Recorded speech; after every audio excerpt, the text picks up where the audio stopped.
ওকে, 23 নম্বর ম্যাথটা একটু খেয়াল করো। এখানে বলছে যে একটা বৃত্তের সমীকরণ নির্ণয় করো যার কেন্দ্র দেওয়া আছে এবং যা x square plus y square minus 4x = 0 বৃত্ত এবং x = 3 রেখার ছেদবিন্দু দিয়ে যায়। তাহলে চিন্তা করা, একটা বৃত্ত ধরো হচ্ছে, আমরা একটু থিওরিটা একটু পড়ে আসি।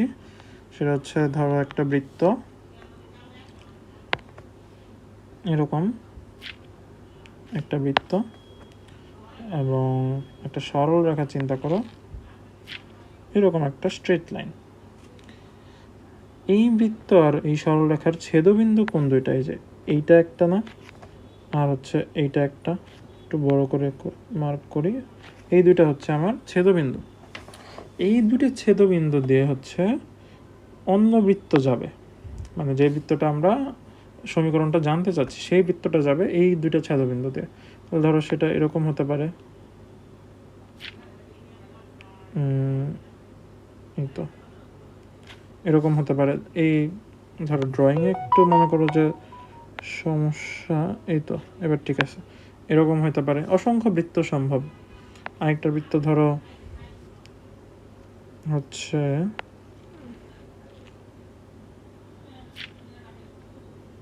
এই দেখো, আরেকটা বৃত্ত আঁকতে পারছি। এরকম আরও অসংখ্য বৃত্ত আঁকা সম্ভব। তো এই বৃত্তগুলোর সমীকরণটা কি হবে সেটা আমরা একটু দেখি। সেটা হচ্ছে আমরা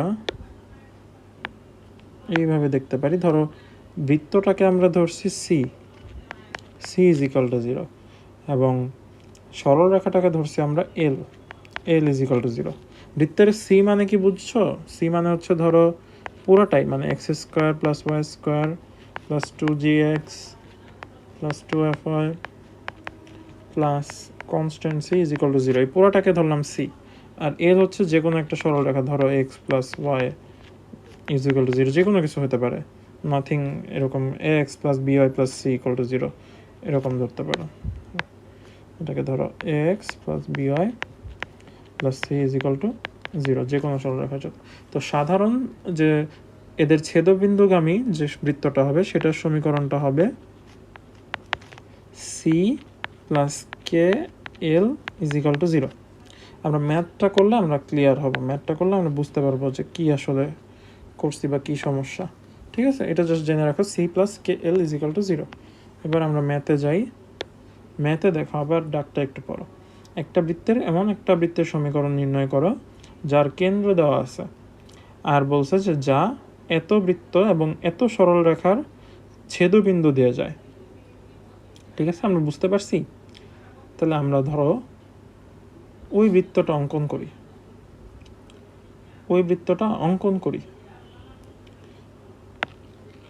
এই যে এটা হচ্ছে যে বৃত্তটা ধরো দেওয়া আছে, এবং আমরা একটা x = 3 একটা সরল রেখাও ধরলাম। তাহলে এদের ছেদবিন্দু দুইটা, সেটা হচ্ছে এইটা একটা, দুইটা ছেদবিন্দু। এই দুইটা ছেদবিন্দু দিয়ে হচ্ছে বৃত্তটা, নতুন যে বৃত্তটা ওই সমীকরণ চাইছে সেটা যাবে।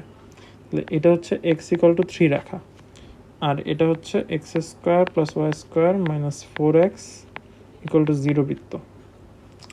এবার আসো, তাইলে কি করা যায়? আমার নতুন বৃত্তটা একটু ড্র করি। নতুন বৃত্তটা হবে এই তো, পারফেক্ট। এটা হচ্ছে আমাদের নতুন বৃত্ত। তাইলে আমরা কেমনে লিখতে পারি? আমাদের চাইছে কি, বৃত্তের সমীকরণ চাইছে, রাইট? তো সমীকরণের জন্য এখানে আমি কি ইউজ করতে পারি দেখো। এখানে আমার কেন্দ্র দিয়ে দিছে না, কেন্দ্র কিন্তু দিয়ে দিছে। আমার বৃত্তের এক টাইপের সমীকরণ কি ছিল, আমাদের কিন্তু কয়েক টাইপের বৃত্তের সমীকরণ পড়ছি। তার মধ্যে একটা ছিল বৃত্ত x - h² প্লাস হচ্ছে y - k² = r²। দেখো কেন্দ্র দিয়ে দিছে, তাহলে আমি লিখতে পারি x - 6² আর এখানে y - 0²। জাস্ট আমার হচ্ছে শুধু ব্যাসার্ধ প্রয়োজন, তাই না? শুধু ব্যাসার্ধ প্রয়োজন। এখন ব্যাসার্ধ আমরা কেমনে বের করতে পারি সেটা একটু দেখি। ব্যাসার্ধ বের করার জন্য হচ্ছে আমরা যেটা করতে পারি সেটা হচ্ছে কি করা যায়, প্রদত্ত বৃত্তের সমীকরণটা কি, প্রদত্ত বৃত্ত x square plus y square minus 4x is equal to 0। দেখো এইখানে এক্স ইকুয়াল টু 3 রেখাটা হিট করছে না, এই যে এক্স ইকুয়াল টু 3 রেখাটা এই বৃত্তের মধ্যে।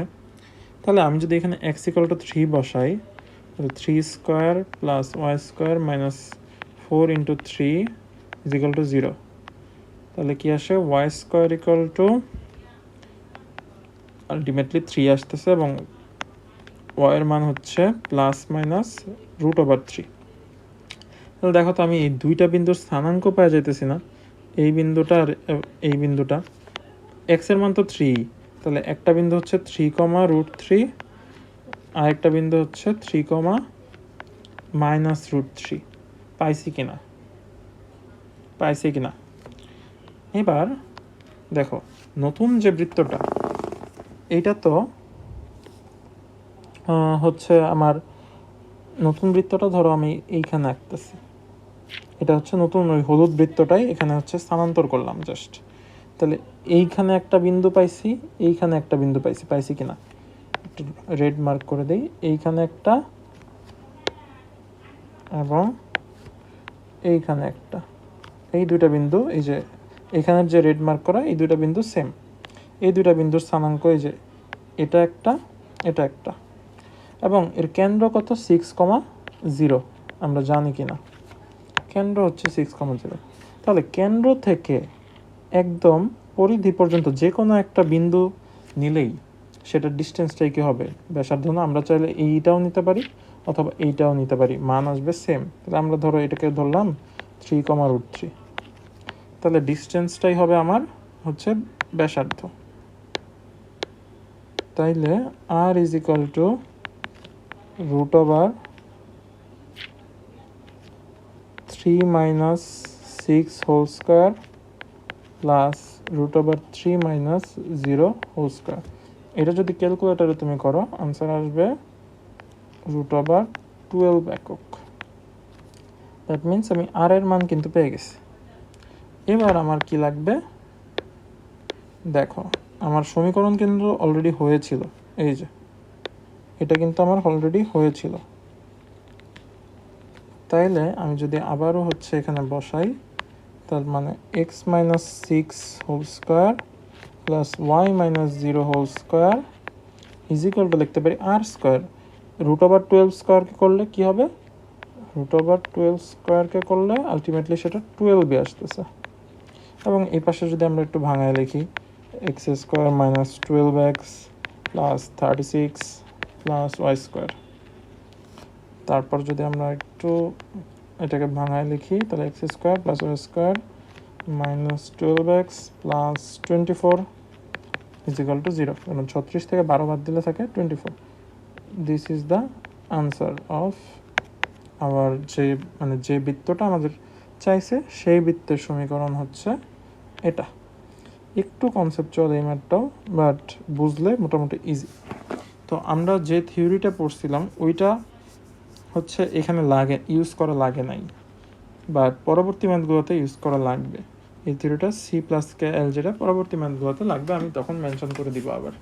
ঠিক আছে, নেক্সট ম্যাথে দেখা হচ্ছে।